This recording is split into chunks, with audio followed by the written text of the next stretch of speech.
আসসালামু আলাইকুম। জি বলেন। আপনি জানেন বাংলাদেশে আদমশুমারি শুরু হয়েছে, তো আপনার পরিবারের সদস্য সংখ্যা কয়জন সেটা আমরা গণনা করতে এসেছি। জি বলেন। জি, আপনার নামটা? দিনমজুর। না, মানে আপনার পেশা না, আপনার নাম। আমার নামই দিনমজুর। আপনি কি বিবাহিত? জি। কয় বছর হচ্ছে বিয়ে করেছেন? 1 বছর। আপনার কি বাচ্চা আছে? জি 2 জন। মানে আমি 2 বিয়ে করেছি। ও আচ্ছা। আপনার স্ত্রীর নাম? ছোটজন না বড়জন? বড়জন? কেয়ামত। কিয়ামত। আর ছোটজন? তুফান। ও তুফান। আপনার সন্তানের নাম? ছোটজনেরটা না বড়জনেরটা? কিয়ামত জনেরটা? ঝড়। ঝড়। আর তুফানেরটা? সিডর। সিডর।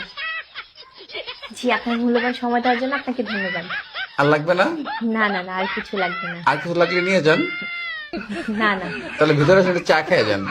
এখানে বেশি সমস্যা আছে।